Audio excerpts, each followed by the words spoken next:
Hello guys! Hello Gemini! Welcome dito sa aking channel, Valerian 888 Gemini. Alamin natin kung anong messages, vibration, goodbye energy para sa lahat. General reading. So, tingnan natin Gemini kung ano yung messages or energy na para sa'yo. Perfection. Gemini. You're aiming for perfection. Wow! Okay Gemini. Perfection.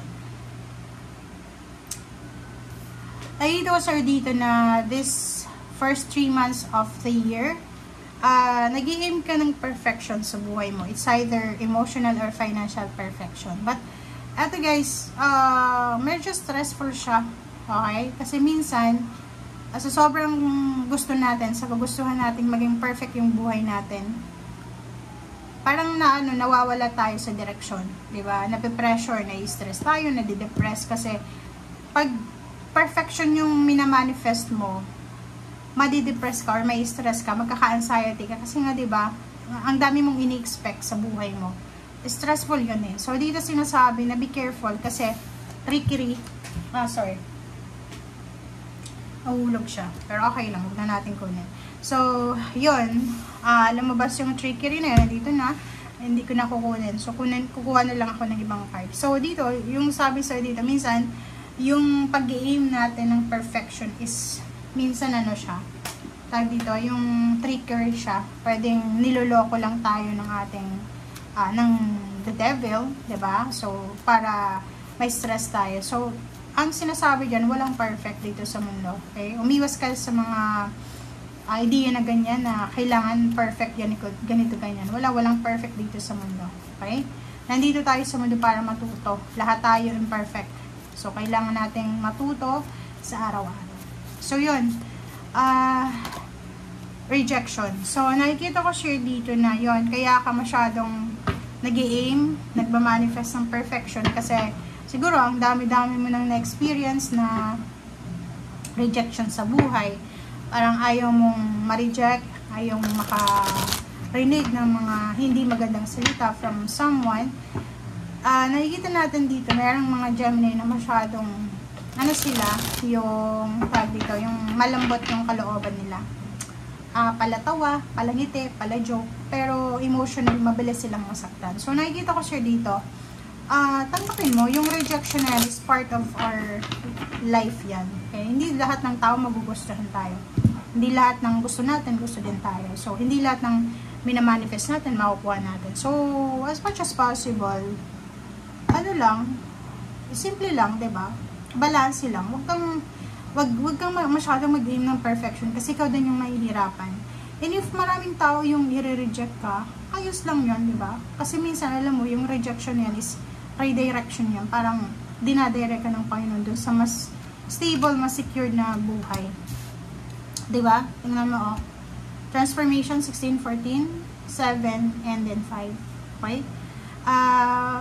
For this 3 months, marami kang marirealize sa buhay, mga life-changing events, life-changing happenings na pwedeng magdala sa'yo ng liberation or freedom. Yun. Ang kailangan mo lang ngayon is balance. Kailangan mong balansehin ang lahat. Mindset, emotion, financial, moderation. Huwag tayong sobra-sobrang mag-aim ng perfection. Kontrolin lang natin yung ating emosyon. But let it go. Let it flow. So, kung anong mangyayari. Okay? Sa ayaw at sa gusto natin. Nakikita ko sure dito na may mga offer, financial offer, job offer, career, partnership. May isang tao na susuportahan ka sa financial journey mo. So, kailangan mong magdahan-dahan, okay? Be careful. Kailangan mong pag-isipang mabuti lahat ng mga actions or mga plano mo sa buhay. New relationship, new support, new friends, new office mates, new acquaintances. So, yun ang possible na mangyayari sa'yo within the next 3 months. Okay? And success recognition. So, nakikita ko sir dito na mayroon kang isa-celebrate na tagumpay within the next 3 months. Yung iba pwedeng may salary increase, may higher position, may isa-celebrate sila kasi nakuha nila yung tagumpay nila. Milagro. Isang unexpected na manifestation para sa lahat ng Gemini. Pwedeng unexpected na pagtaas ng position mo, promotion. So, ihanda mo yung sarili mo dito. Wow! Queen of Fire, freedom.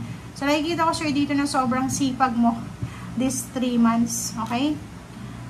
Nakikita ko sir dito, isang tao na posibleng hindi masaya sa kung anong meron ka sa ngayon. Hindi siya masaya sa success mo. Hindi ko alam kung sino to, but nakikita ko hindi siya masaya. But don't worry. Creation, abundance, and action. So, nakikita natin yung balance. So, pwedeng may bagong baby, may magbubuntes, merong healing. Kung may mga sakit kang magulang nyo, or kayo mismo babae, talagang merong healing na magaganap. So, maraming magsisimula, expect the unexpected, since there's magician. Maraming good news. But, be careful, wag masyadong workaholic. Wag masyadong wag nyo masyadong pagurin yung sarili nyo kasi kayo lang naman yung magsasuffer. Yung stress na yan, talagang makukuha mo yan kung talagang ipopromote mo sa sarili mo yung perfection.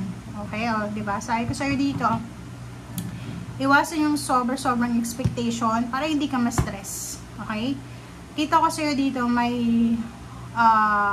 travel plans, movement, may para maglilipat ng bahay, or pwedeng relationship na kailangan mag-separate together, or separate or move together.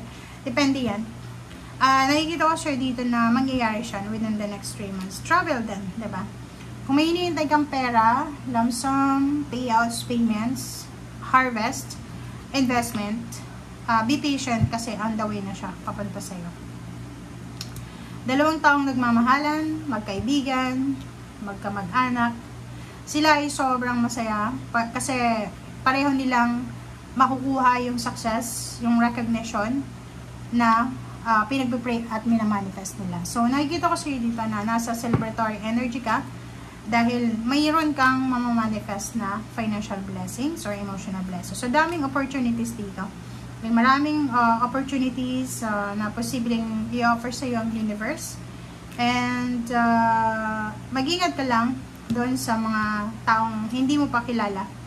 Lalo na sa usaping relationship, pwedeng may mga taong gustong pumasok sa buhay mo para, diba, sabihin nila, nagkagusto ako sa'yo, love at first sight, tingin ganito. Iwas-iwas ka, huwag munang ibigay yung buong tiwala kasi pwede kang mag-suffer in the end. Or pwede kang, kasi may trickery diba? Hindi ko kinuha yung trickery kasi lumipad siya. So, yun, iwas-iwas tayo, lalo na sa relationship or lalo na sa offer ng mga financial offers na yan. Mga, naman siya, mga offer na unimaginary, diba? Parang mga hindi naman totoo, unrealistic. Okay? Thank you guys for watching. Bye!